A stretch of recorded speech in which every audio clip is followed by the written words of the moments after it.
Hey, Kara Oosterhuis here with RealAgriculture.com. We are back here today with another RealAg Live, and I'm excited to bring with you Brian Voth, who is the CEO of IntelliFARM. How's it going today, Brian? I'm good. How are you, Kara? I'm great. You got a snazzy hat there. I like it. Oh, there we go. Oh, there it Everything's is. backwards on this So camera. Yeah. I know it's kind of weird. I go to like point at you and then I point the other way. And Yeah. anyways, so there's other things to talk about, more important things. One of them being you are a motorcycle racer. Your Twitter bio says it. It is the real deal. When did you start motorcycle racing, Brian? I started racing in 2010.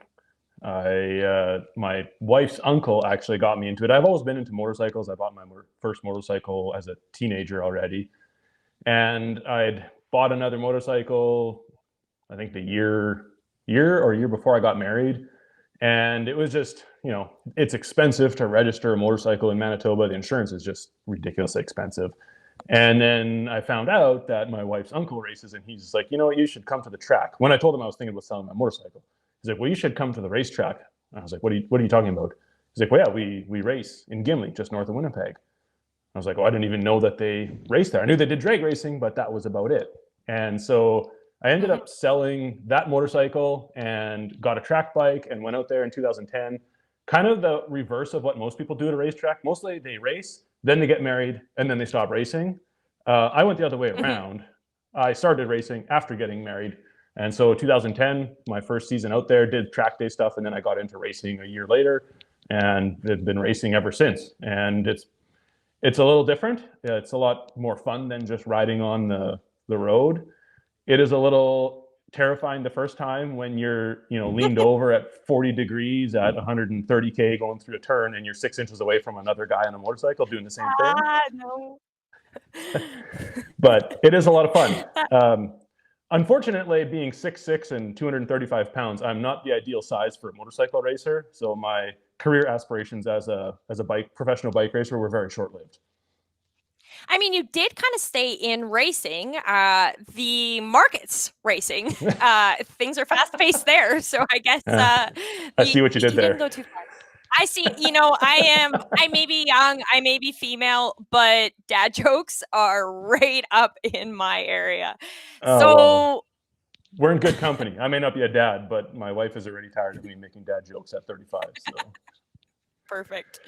Okay, so let's get down to business. The StatsCan report came out. The last one of the season came out yesterday, I guess. And we've seen a very kind of bullish report. Can you tell me about, just kind of walk me through what was seen for anyone that didn't really get a chance to read the report yet? well, I guess it's a good thing I printed this off because I figured you might ask about it. So the biggest one, obviously, from a Canadian aspect is canola. And the number yesterday came out at 18.7 million ton production. That is quite a bit lower than what was expected. The average trade guess going into this was 19.3 million tons. So, a 600,000 ton miss. The number actually came in lower than even the lowest trade estimate. And that's pretty rare that you see a change of that magnitude. It also maybe is a little bit questionable because when you look at the pace of canola deliveries so far in this crop year, a lot has been delivered. And that was kind of why we were wondering, well, is this crop actually going to be the size that we were originally thinking, or maybe even a little bit bigger? But this number is obviously showing a lot smaller. Now, historically, Stats Canada tends to revise these numbers up in the coming years. And that's why this is a final production number, but it even says right on the report, like it's subject to revisions over the course of the next 2 years. So I think maybe down the road we'll see this. And we actually saw this in September of this year, that they ended up revising both the 2019 and the 2018 production numbers higher, because obviously at that point you've already jived up the export, the crush demand, et cetera. And you have to jive these numbers up. So it's a little bit like creative accounting, but they can do this in reverse, which it would be nice if we could market that way, but we have to market based on what we see or what we know now. And as of right now, 18.7 million tons is what they're saying the canola crop is. So with that said, with the demand the way we've seen in the last year, and this is even without China directly buying from Canada, it means we're into a situation where canola is going to be probably into its tightest stocks position in about 6 or 7 years. And we're into a rationing situation at that point. So, what is your recommendation to producers if they're still sitting on some canola now? Should they sell? Without knowing specific farm situation, it depends a lot on how much unsold you're sitting on. So I guess if you go off of percentage wise, like if you're 60, 75% sold or better, then I don't think there's a lot of downside risk right now. And this is not just because of canola, it's because the oil seed and the vegetable oil market as a whole has really shifted and turned a lot more bullish than it was 3 months ago. And so I think canola is going to have a lot of support. Now, if you're sitting and you're somewhere between 0 and 50% sold and you're not selling at this point, I might question what exactly you're waiting for. When we're seeing $12.50 to $13 canola, depending on where you are, what exactly at that point, when you're into prices that we've only seen a handful of times ever, it becomes a little bit arbitrary to, what are you aiming for and why are you not pricing something? And we need more and more bullish news to keep a market up at these levels than what it took to get us up here. So I think your downside risk at this point becomes higher than your upside potential. So I do think that farmers should be selling and getting, like I said, somewhere between 50 and 75% at this point anyways. So, with these bullish numbers, we also lots obviously look at basis. Are we seeing a narrow basis, or what sorts of things are we seeing in that department? Well, we're seeing a wider basis generally for the December, January timeframe, but then much more aggressive basis levels once you get into that later winter timeframe, and definitely once you get into spring and summer. And I think the fact that those deferred basis levels have stayed as aggressive as they are, despite the fact that futures have rallied up, what are we, $150 a ton or something like that, $130 a ton, that says a lot as well. Because if there wasn't the demand side of it, with a futures rally of that magnitude, you would typically see basis levels just going through the floor and buyers taking margin on it. But the fact that the basis has stayed aggressive does tell another story, that there is a lot of demand here, both from the crush and from the export side. And that's what's leading to this, well, like I said, probably the tightest carryout level in about 7 years at this rate. So watching both, definitely a critical thing to do. Nearby, it seems like buyers have what they need. But looking out even just 2 or 3 months, it's a whole different story. And what are crush capacities like right now? Are they going full bore, or is everyone at full capacity, or what's that like? Based on what the crush volumes have been year to date, I would say they're running flat out because we're about 300,000 or 400,000 tons higher than last year at this point, and last year was a record crush year. So the fact that we're ahead of last year, yeah, there is every incentive in the world when you look at board crush margins and when you look at cash crush margins. Canola crushers have every incentive in the world to be putting every single ton through a plant that they can right now, because canola is still actually undervalued relative to other oil seeds. And so that's why the crush margins have jumped up so much, particularly in the last 3 months or so. So, why are they undervalued? When you look at, so canola does a lot of substituting with soybeans when it comes to the meal and the oil side, because there are not canola meal futures or canola oil futures. So they use soybean meal and oil as a proxy, essentially, for figuring out canola crush. And then you look at the fact that meal has gone up, oil's gone up, and despite the fact that the Canadian dollar has actually gone up too, that is all contributing to this crush margin. And then you look at the fact that dollar for dollar, soybeans have actually gone up quite a bit more than what canola has when you put them both into Canadian dollars per ton. So that's where it's all contributing to this cash crush margin as well as the board crush margin. And there's two different ways of looking at that. But that's why when you look at all these input factors, you can actually look it up. Like there's a calculation for board crush margin, and it takes the value of these products, the meal, the oil, the currency, and the value of canola futures. And it takes all this and it gives you a number. I think when I looked last, the board crush margin was about $120 a ton Canadian. and the cash crush margin is well over double that. I think it was even closer to $300 a ton. So when you we're comparing soybeans and canola, when you look on a worldwide scale, what's the difference in numbers between soybeans crushed and canola crushed? Do you have any numbers on that? I don't have the soybean crush number. I follow the canola side pretty close, obviously, because it affects what we're doing right here at home. But the other thing you got to think about is they're being crushed for different reasons. Soybeans are primarily being crushed for the meal aspect, which then goes into feed rations typically. And canola is being crushed primarily for the oil, and that's going into human consumption. And that's why even over the last couple of years with Canada and China's trade issues and China saying, oh, we're not going to buy canola from Canada and whatnot, they still need the canola because they're buying canola primarily for the oil aspect, and the meal is the byproduct, which goes into the feed market.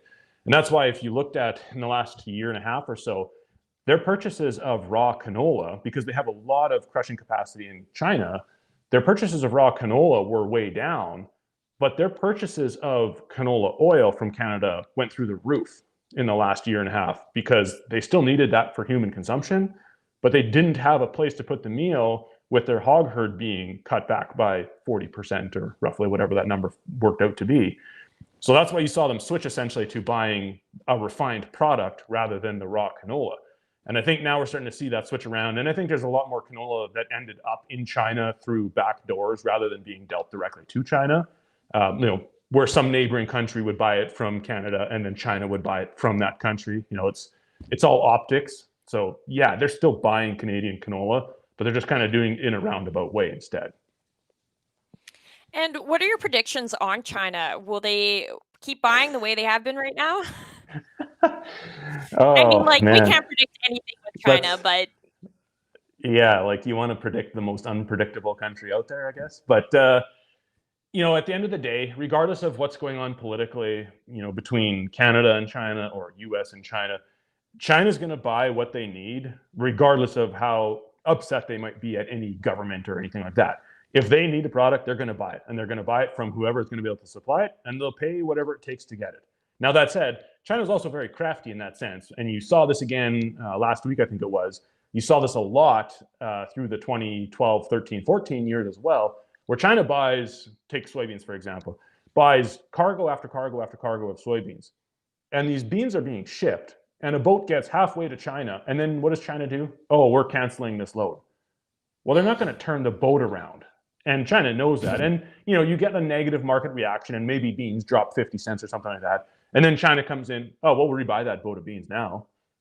And so it's, on the one hand, you have to be a little bit envious of the fact that they do this, because I think it would be awesome as farmers to be able to use that tactic, but we haven't quite figured out how to do that yet. And so that's one thing like I said, their buying has been phenomenal in the last 3 months. And that is what has shifted this entire market at this point. We've had a $3, $3.40 a bushel cent rally in soybeans, for example, in the last 3 months. And this is largely due to Chinese buying, somewhat on the fund buying as well, speculative buying there, and a little bit on smaller crop size out of the US. But if China is buying to fill their needs because their hog herd is starting to rebuild now, and so that will automatically increase their demand, that's one thing. You can kind of work the math around that one. But the other thing that's been floating around a lot is that they're buying to rebuild stockpiles. And this becomes the big unknown, because if they're rebuying to build stockpiles, they could be here as buyers today, tomorrow, next week, and then all of a sudden pull the plug, and you don't see them as buyers again for months down the road. And that's the tough one to try and predict. But again, China is going to buy what they need to buy, regardless of what's going on politically. And like I said, with their hog herd rebuilding, that's a big factor for them as well. So looking to our neighbors to the south of us, how does a change from Trump to Biden change how things maybe will look? Well, I found it kind of ironic, I guess, because I was reading stuff yesterday where Biden was quoted as saying, their policies are going to be America first now. And I kind of laughed because I was like, I thought that was a Republican thing Yeah, and make what America Trump got great again. elected on. But now that's what Biden is going and saying. So it really, at the end of the day, I don't think there's going to be major changes one way or the other when it comes to trade agreements with China, for example. Obviously, what was it? 2 days after the election, China came out saying, "Well, we want to renegotiate this phase one trade deal." I don't think Yeah. anyone should be surprised by that. But there too, now Biden has said like they're not going to immediately pull that trade deal. They're not going to take the tariffs off. So I find it a little bit ironic, maybe, or hypocritical that it took someone to actually stand up to China and put all this stuff in place. And now, the Democrats are just going to ride the coattails of that, which is fine. I don't think there's anything wrong with that. But I just find it a little bit ironic. So I don't really think a whole lot's going to change. Obviously, one big thing is going to be the stimulus package, because I think, what was it? They were talking about signing off on a $908 billion stimulus package. And Biden was talking about doing this before he even takes office. So it's going to be supportive to financial markets. It's going to be supportive to stock markets, et cetera. And if those things are well supported, I think grains stay well supported.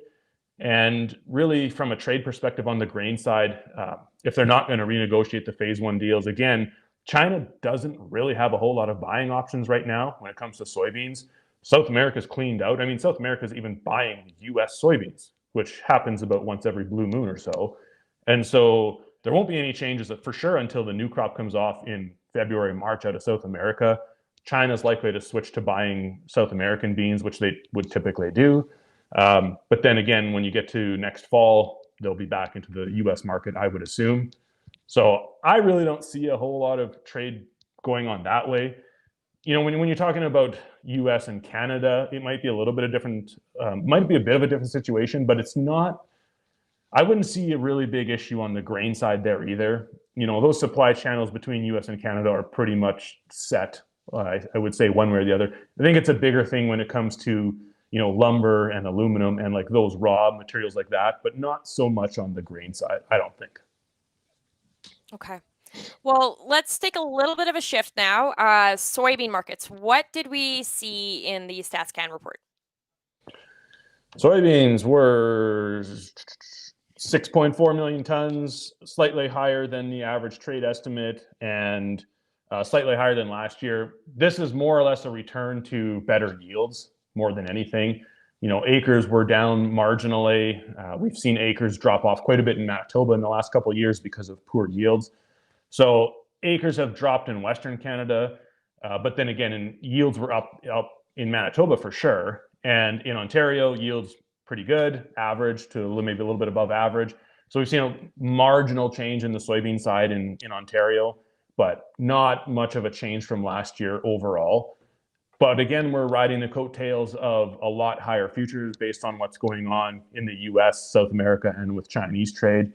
And basis levels really have stayed quite strong despite this $3+ rally in futures. So anyone with soybeans has really seen the benefit of what's gone on in the last 3 months, and are at prices that we really would never have expected to see at this point of year, or maybe even in the next few years, really. And what about what's going on in the world of soybeans right now? Is there anything impacting the prices based on growth elsewhere? No, it pretty much comes down to China and Chinese buying. That's kind of the rule of the roost when it comes to soybeans. So US and South American production and Chinese buying. Canada's not really a factor in the soybean market one way or the other, but it comes down to South American production, and that's where everybody's watching now, is what's the weather doing in South America, and what's that going to do to their crop production there. That was pretty hot and dry up until the last couple of weeks. Now they've started getting rain. They were forecasted to have another record crop after 2020's record crop. So you've seen estimates in the range of 130 to 135 million ton soybean crop, versus I think this year was about 124, 123, something like that. So again, the one thing that South America has going for them is the currency, though. And when you look at currencies, the Brazilian real has just absolutely collapsed this year. And if you look back 5-6 months ago, that was one thing that Trump was basically accusing Brazil of manipulating their currency, because the lower your currency goes, the better your selling opportunity is when you're talking about outside buyers. Interestingly enough, in the last couple of days, the U.S. Dollar index has also started to drop down to new lows. I think we're now at the lowest point in 2.5 years, give or take. And we're kind of approaching those 2018 lows. My bias is still that longer term, the U.S. dollar is going to continue to drop, and that will increase the U.S.'s competitiveness on the soybean market, going, particularly into China. But now we have to see, what does the Brazilian real do relative to the U.S. dollar, and also what does their production do? With these rains now, it's not necessarily going to add bushels, but maybe it's enough to keep the crop from dropping more than what has been kind of talked about now in the last couple of weeks, after it's been so hot and dry in the last month and a half. And sticking on the world stage here, looking at the wheat markets, a lot of people are kind of saying there's an underlying negative tone to spring wheat, especially due to Russia and Ukraine. Anything you want to comment on that? Well, I was having a conversation with someone yesterday or the day before, some of that, and we were trying to come up with an analogy for what wheat is relative to everything else right now. And I said, wheat is basically the person that stands in a corner at a dance or a social and watches everybody else have fun. That is basically what Minneapolis wheat has been in the last 3 months, where the rest of the world is having a great time and rallying up, and wheat just stands there in the corner. There is, I think, still support to the wheat side on a bigger picture. But you're right. The big player on wheat is Russia and Ukraine, and it almost takes some massive disaster there, or some massive production issue, I should say, to really get wheat prices to move. Argentina is becoming a bigger player on the wheat side, and they're growing a better quality, higher protein crop, more similar to what we would grow in Canada. So they're becoming a bigger player. And the problem with both Russia and Argentina is they have a competitive advantage when it comes to the freight aspect. Canada is really in a bad spot when it comes to trying to ship grain out, especially given that, the bulk of the wheat is in the prairies, and you've got mountains on one side to the west, and you've got, all of Western Ontario, which is a lot of nothingness. It's really nice to drive through, but there's really nothing there, and it's a logistical problem. And particularly, you can get to Thunder Bay, but then come January or so, that seaway freezes up and you can't ship stuff out of there either. So we've got a real freight advantage when it comes to the wheat market. And we always watch this out of Russia. You hear Russia may limit their exports. They may put on export tariffs or export bans. And the market sees this, and you often get this rally up because, Russia might cut back their exports. And then Russia comes out a week later, oh no, just kidding. We're not going to limit our exports. And then wheat prices drop. Yeah, my bad. We screwed up on that one. Sorry, guys. So we've seen this numerous times, but I think longer term, when you look at wheat prices, we've been building in this floor over the last 2 or 3 years or so. We've been kind of trending lower ever since the 2017 spike, but the floor price has always kind of been around the same in that 490, 480 futures level.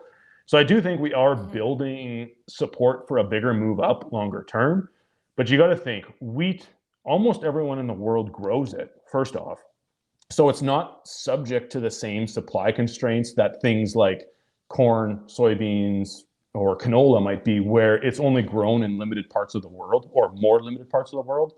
So wheat tends to make really long, drawn out moves, unlike something like soybeans or canola, which, like you've seen in the last 3 months, have moved quite substantially. So it's just really tough to build a truly bullish fundamental picture on wheat globally compared to something like corn, soybeans, or canola. And pulses. I know this is not necessarily your wheelhouse, but do you want to talk a bit about specifically like lentil prices? They dropped quite a bit from what they were a couple months ago. We were seeing like $30, and now we're down to, I think it was last I checked, like 25, 26. Any comments on that? Yeah, that doesn't particularly surprise me, I guess, because on the lentil side, production took a big jump from last year. Where's my number here? Lentils, 2.9 million tons versus, where were we last year? 2.4 million tons last year. So that's a fairly big jump in lentils. And well, again, more of this was a recovery back to normal yields, because I think the average yield came out around 1,500 pounds versus the 5-year average lentil yield in Canada is 1,350 pounds. So that's, was that 10% or something like that? 10% jump in yields. And that's not a surprise then to see prices get tanked, especially during harvest, when if your yields are coming off higher than you had anticipated, you're probably looking a little bit for bin space, maybe you're looking for cash flow. And so you end up moving a little bit more. And so those bids dropped off. I would be curious to see, are we going to see a recovery in bids going into the winter timeframe on a seasonal move? Right now, I would say that's the potential. So for anyone that has lentils to price at this point, I wouldn't be in a real panic, and I wouldn't necessarily chase this market down to these levels. The other thing is that posted prices haven't necessarily meant a whole lot, especially with all of the commodities moving as fast as they have been. We've seen targets get picked off that are well out of the money. So I think targets this year have been a real good idea, or a really useful idea to, if you don't need to move something right away, put in a target. And even if the target is at a level that you think is just kind of unattainable or a little ridiculous, we have been seeing ridiculous targets get picked off. So that's the lentil side. The pea side is the flip side of the lentils. Even though the production was higher this year, we're seeing a very tight balance sheet on the pea side relative to the lentil side. And so I think that's why you've seen now pea prices jumping up to, what are we, 950, 960 in Alberta. I'm not sure if anyone's actually hit $10 yet, but somewhere into that level. I mean, we're even at 850 or 860 in Manitoba. And the last time we saw pea prices that high was 2016, when stocks were really tight. So the pea situation is almost a 180 from the lentil situation right now. And so there too, anyone that's got peas to price yet, while $10 target or something like that, $10.50 target may look ridiculous, it's probably not that dumb of a move to put something like that in at this point. And we're into the upper echelons of pricing in general when you're talking about peas. So I'm not going to try and predict a top or predict what the highs are going to be. The high is going to go as high as it needs to for someone to fill export requirements. That's what it comes down to. And we got a question coming in here. We talked about wheat, spring wheat, but not durum specifically. So what is your outlook for price on durum? Gerard, is that a relative of yours? That's my father. I kind of wondered. Hi, Dad. So on durum, when you looked at the total wheat production numbers, a big jump in the wheat production total came from the durum aspect. This year's crop was 6.5 million tons versus 5 million tons last year. So a return to obviously much better yields. Again, that's been kind of a theme this fall, is we've had a return to much better yields. Now that said, yeah, it's a big jump and it's a big number, but the fundamental situation on durum is still actually quite supportive. And really, I don't see that this big jump in durum being a negative thing. If anything, I think it allows Canada to just have that much bigger of an export program this year. So I think durum, durum, again, is not going to be one of my fortes because we don't deal with that in Manitoba. But durum, I think, is going to be well supported based on the export side. You might have to fill me. What's the current durum price right now? $8, maybe, something like that. That to me, I think, represents a pretty decent value, especially when you look at the yield side. But I think that price does have good support going forward. And so again, if we get some seasonal moves, generally you're going to find better prices going out into later winter or into the spring, and even into that June, July timeframe for that last shipment before a new crop. So again, if wheat, again, longer term, building this bullish story on wheat as a whole, I think durum's going to go with that as well. Again, I don't know how to try and predict what kind of price you should be expecting or what kind of price you should be targeting. When it comes to things like that, I just say look at the profitability, and that's going to give you your answer. That we're not hunting for the highs. That's not what we do. Occasionally you hit it, and that's fun, but that's really hard. It's a really hard target to try and aim for. So, but again, with the situation fundamentally, what it's been on durum, because our supplies have been dwindled down over the last couple of years with smaller crops, this big jump in Durham, like it's a 31% change in production, looks like it should be really negative, but I don't actually think it will be. So we got a couple comments here. Jim Hale saying 875 February, March, and Gerard saying 925 April here. So just in case you needed your Durham numbers there, that's what we've got. There we go. I'm just waiting for Jim to give me a hard time for not knowing that number now. Yeah, I'm sure now it's definitely coming since we talked about it. So looking a bit at the feed grain markets, barley is very high in Lethbridge right now. Any specific reasoning for that? So the feed market has been quite fascinating, really, despite the fact that barley, we've got, I think, record production. I'm pretty sure it's a record production. We're higher than last year. And despite that, we're seeing, as high as like $6 feed barley into southern Alberta, which now at that point, you're already talking 25 or 50 cents higher than malt prices. There's a couple of factors into this. So one of them is, there's just a lot less feed grade grains out there this year versus the last couple of years where the harvest has been challenging, to put the least. And we've had a lot of feed grade grains because of poor weather through harvest. We're not in that situation this year. So a lot more product, and that goes to oats, wheat, barley, is grading, number one, number two. It's perfectly good from an export standpoint. It's not necessarily just being dumped into the feed market like we saw in the last couple of years. So that's a big factor right now. Yeah, it's a big crop, but it's not all feed grade by necessity. The other fact is that we've got a big export program going on barley, and that actually has room to improve even more given the trade issues going on between Australia and China now.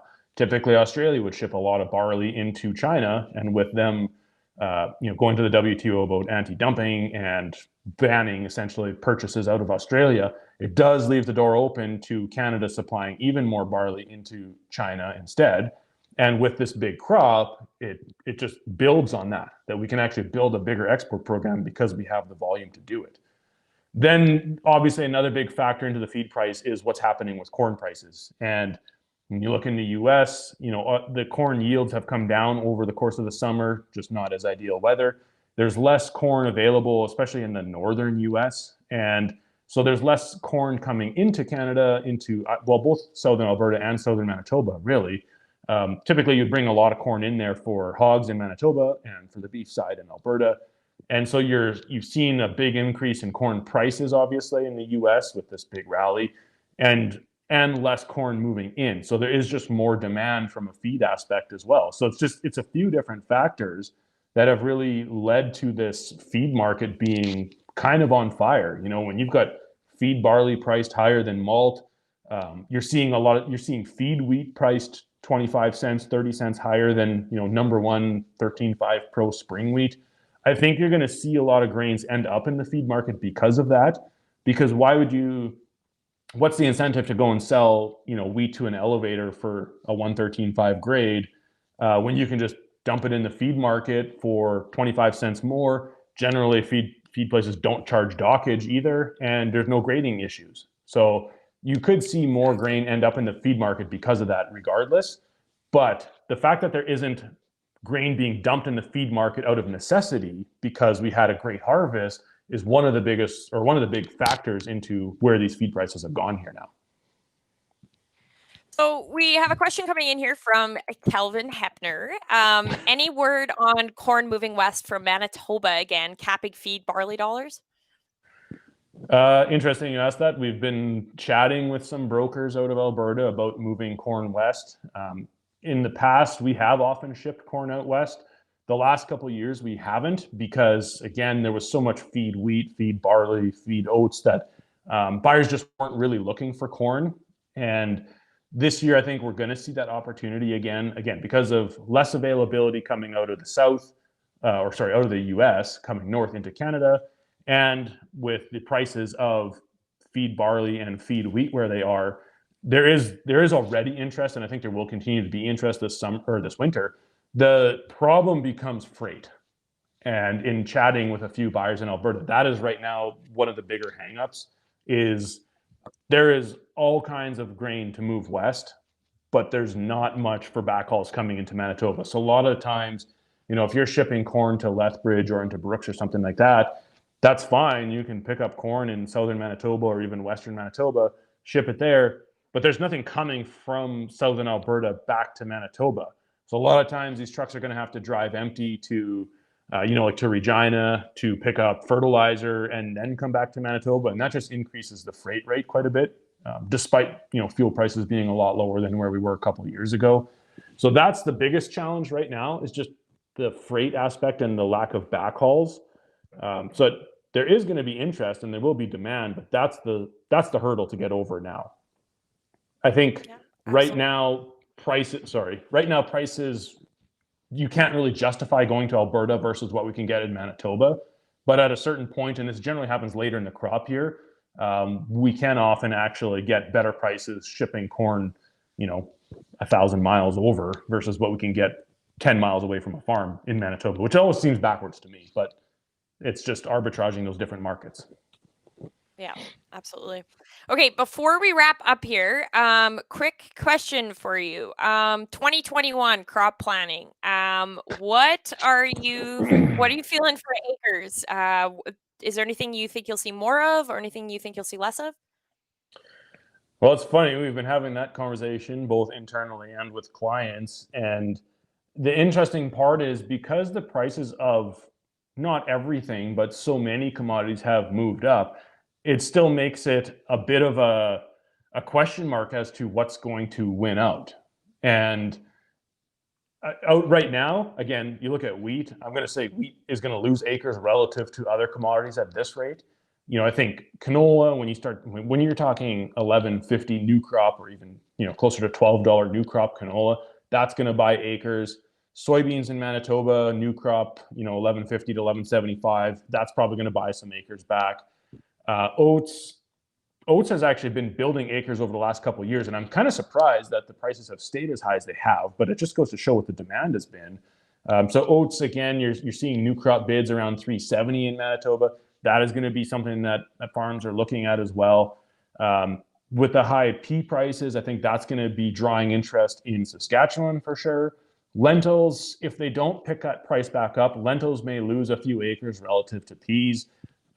Durham at these prices, again, that's going to be a competitive one in Saskatchewan, not so much in Manitoba. But again, I think right now when you do the budgets, it's kind of nice to look at it and be like, oh, I can actually pencil in a profit on pretty much every crop. Whereas a lot of the years when you start doing your planning for next year, through October, November, there's a lot of crops that's like, oh, this is really on the fence, or this one is in the negative, in the red, and we can't pencil in a profit using budgeted yields and a budgeted price. So it is kind of nice in that sense. But in terms of right now, I think over the next 3 months, there's going to be some shifts and some ideas on what we're going to see acres wise based on those new crop prices. The other thing is, keep in mind, new crop prices are lagging old crop by quite a bit on most commodities, which is normal in a year like this where we have this demand pull on the old crop side. So it'll be interesting to see on how much shift there is from the old crop to the new crop price structure, and what that's going to do, for buying acres. But right now, I don't know. It's kind of a toss-up, really, in terms of what's going to win out. And this is why we don't ever say everything's final until the drills and the planters are put away. That's when we get our clients' final crop numbers, because we know there's times that stuff still changes last minute. Absolutely. Really, I think it comes down to knowing your rotation and following that more than anything, rather than chasing prices. I think that's a risky game to get into. Okay, awesome. Well, thank you very much, Brian, for your insight. It's always, there's never a lack of things to talk about when it comes to the markets, and we appreciate you helping us get through it. So thank you very much. Well, thanks for the invitation, and I hope everyone has a good weekend. Absolutely. You too, Brian. Thank you. Thanks, everyone, for tuning in. Like I said, it's a great Friday when we can talk markets and we can talk all things crops. So thank you very, very much for your questions and your participation. We always appreciate it. It is great to have you along for the ride. For any of you that are interested in tuning in for more RealAg content, RealAg Radio is on SiriusXM Rural Radio 147 at 2:30 p.m. Mountain Time or 4:30 Eastern. So be sure to check it out. And and Sean Haney will bring you all of the things. I believe we even have a RealAg issues panel today, so be sure to tune in. It is always a great conversation.